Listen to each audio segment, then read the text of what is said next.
मैं एक ऐसा मौसम सरमा देखना चाहता हूँ जिसमें सूरज कड़ी दूर से हल्की हल्की धूप दे रहा हो, इतनी हल्की के बरकरार ठंड में मुझे कागड़ी पहनना पड़े और मैं बैठा हुआ रहूं कहीं 8-10 मलंगों की बैठक में या साधु संत की गुफ्तगू का हिस्सा बनूं। उसी बीच कश्मीर की वादियों का नज़ारा हो जिससे मैं मुसलसल लुत्फ अंदेजी का मुजाहरा करता रहूं और उस शहर के पुराने पठान मुझे कहवे से नवाजें। ऐसे लोग जिनकी जबान से सदाकत टपकती हो, जिनके घर की लड़की मगरिबी तहजीब पे जोर का थप्पड़ मारती हो, जिसके भाई में नजरों का तकाजा हो, जिसके बाप की जेब में चाहे सिक्के आवाज करते हो पर वो हलाल की कमाई है।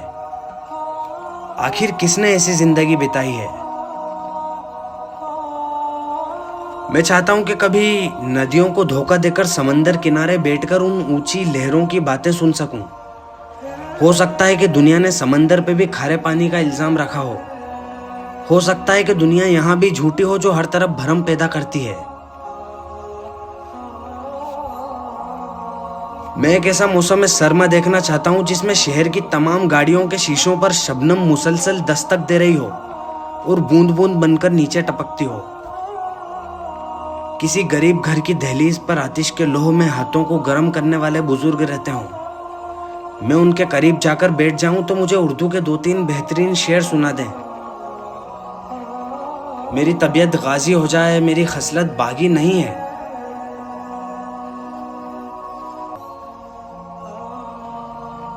मैं बस हमेशा चाहूंगा कि ऐसी सर्दी में कभी किसी इंसान को बरहना ना देखूं, क्योंकि ये मेरी हिम्मत को तोड़ने वाली बात है।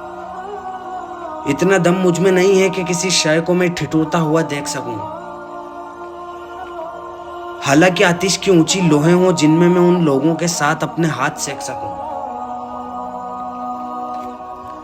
मैं ऐसा मौसम सरमा देखना चाहता हूं जिसमें किसान की पाई पाई की मेहनत से उगाई गई फसल एक बेहतरीन खूबसूरती लेकर उग चुकी हो और बरसों की खून पसीने की मेहनत के बाद यह एक ऐसी बहार आई हो जिसमें किसान अपनी गरीब लड़की की शादी का मुकम्मल इंतजाम कर चुका हो।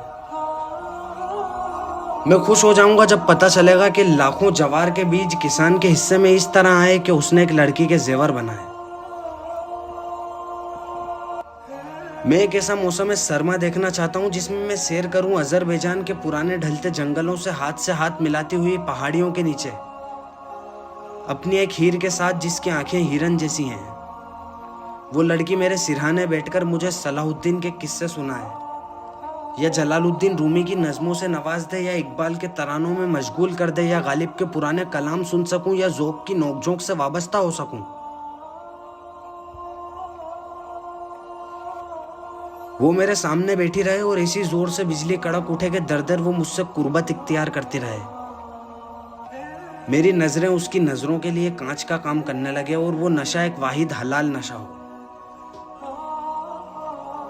हम दोनों के दरमियान एक चीज सबसे अहम मालूम होगी,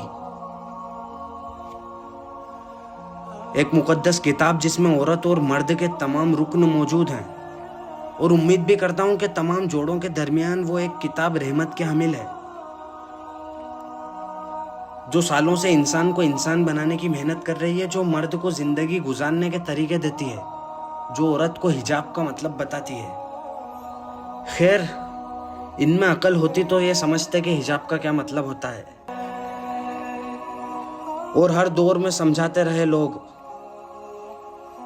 इन लोगों ने इकबाल और इसरार की बंधी हुई तमहीद को ठोकर मारने की कोशिश की है। यह आम है कि बाजार में बदन नुमाया करके चलना इनके स्टेटस का हिस्सा बन चुका है और यह घर घर का किस्सा बन चुका है।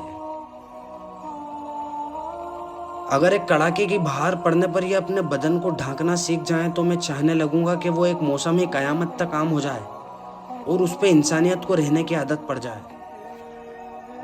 कम से कम इस वजह से खुद को ढांकना तो आम होगा। मैं एक ऐसा मौसम सरमा देखना चाहता हूँ। मैं एक ऐसा मौसम सरमा देखना चाहता हूँ।